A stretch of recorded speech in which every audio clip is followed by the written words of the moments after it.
Hello everybody. Today I'm going to be reading the Nutcracker. This is chapter 6 and this is called The Sickness.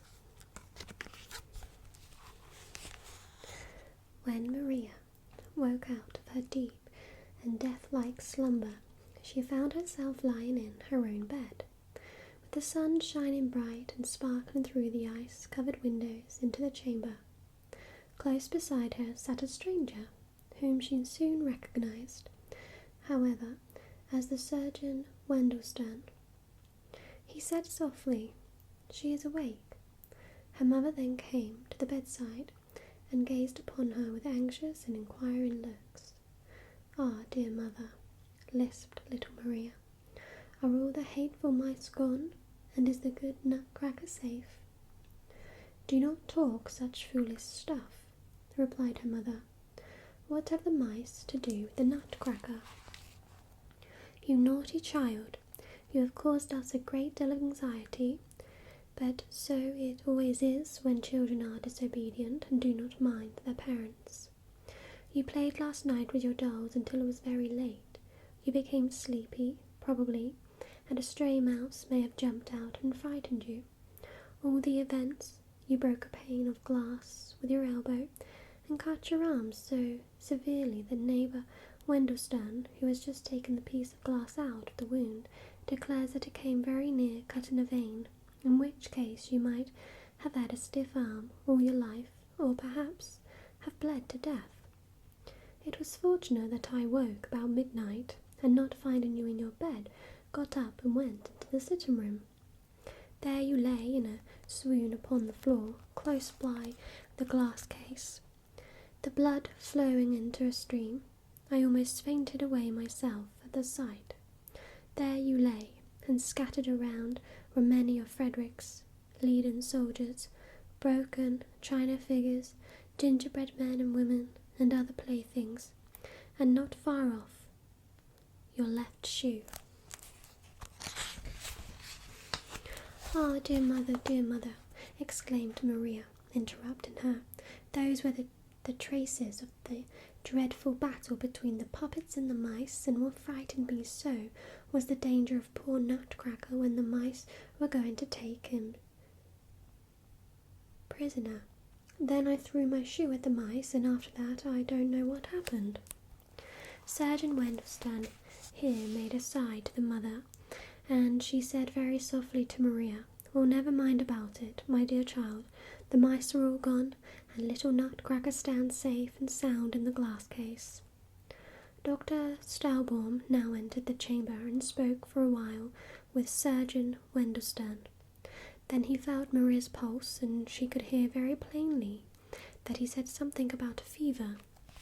She was obliged to remain in bed and take physic, and so it continued for some days, although except a slight pain in her arm, she felt quite well and comfortable. She knew little Nutcracker had escaped safe from the battle, and it seemed to her that she sometimes heard his voice quite plainly, as if in a dream, saying mournfully, "Maria, dearest lady, what thanks do I not owe you? But you can do still more for me." Maria tried to think what it could be, but in vain. Nothing occurred to her. She could not play very well on account of the wound in her arm, and when she tried to read or look at her picture books, a strange glare came across her eyes, so that she was obliged to desist.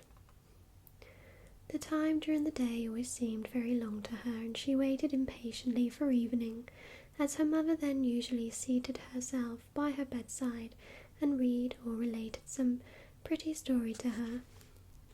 One evening she had just finished the wonderful history of Prince Facardin, when the door opened and Godfather Drosselmeyer entered, saying, "I must see now for myself how it goes with the sick and wounded Maria." As soon as Maria saw Godfather Drosselmeyer in his brown coat, the image of that night in which Nutcracker lost the battle against the mice returned vividly to her mind, and she cried out involuntarily, "Oh, Godfather Drosselmeyer, you have been very naughty. I saw you as you sat upon the clock and covered it with your wings, so that it should not strike loud to scare away the mice. I heard how you called out to the Mouse King. Why did you not come to help us, me and the poor Nutcracker? It is all your fault, naughty Godfather Drosselmeyer, that I must be here sick in bed."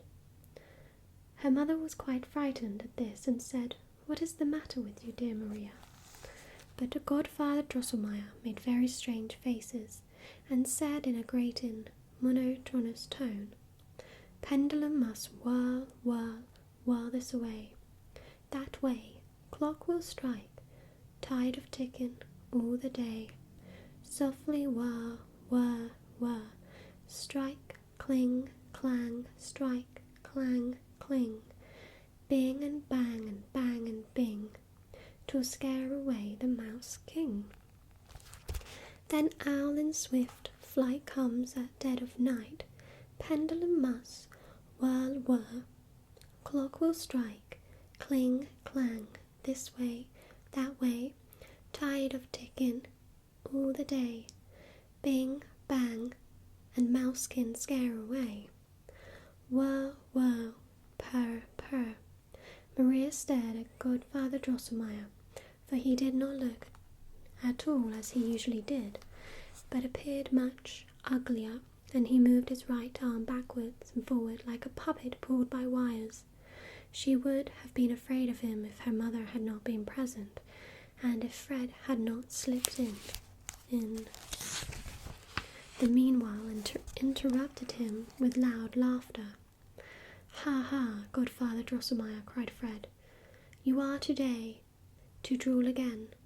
You act just like my Harley Quinn that I threw into the lumber room long ago." But their mother was very serious and said, "Dear counsellor, this is very strange sport. What do you really mean by it?" "Gracious me," replied Drosselmeyer, laughing. "Have you forgotten, then, my pretty watchmaker's song? I always sing it to such patients as Maria." With this he drew his chair close to her bed and said, "Do not be angry that I did not pick out the Mouse King's 14 eyes. That could not be, but instead I have in store for you a very agreeable surprise." The counsellor with these words put his hand in his pocket, drew something out slowly, and behold, it was Nutcracker, with his lost teeth nicely fastened in, and his lame chin well set and sound. Maria cried aloud with joy, while her mother smiled and said, "You see now, Maria, that Godfather Drosselmeyer meant well by your little Nutcracker." "But still you must confess, Maria," said the counsellor, "that Nutcracker's figure is none of the finest, neither can his face be called exactly handsome. How this ugliness came to be hereditary in the family, I will now relate to you, if you will listen. Or perhaps you know already the story of the Princess Pirlipat and the Lady Mouserings and the skilful watchmaker." "Look here, Godfather Drosselmeyer," interrupted Fred. "Nutcracker's teeth you have fastened in very well, and his chin is no longer lame and rickety. But why has he no sword? Why have you not put on his sword?" "Ah," cried Counsellor angrily, "you must always meddle and make. You rogue, what is Nutcracker's sword to me? I have cured his wounds, and he may find a sword for himself as he can." "That's true," said Fred. "He is a brave fellow, and will now know how to get one." "Tell me then, Maria," continued the counsellor, "have you heard the story of the Princess Pirlipat? I hope, dear counsellor, that your story will not be frightful as those that you narrate usually are." "By no means, dearest madam," replied Drosselmeyer. "On the contrary, what I have this time the honour to relate is droll and merry." Begin then, dear godfather," cried the children, and the counsellor began as follows.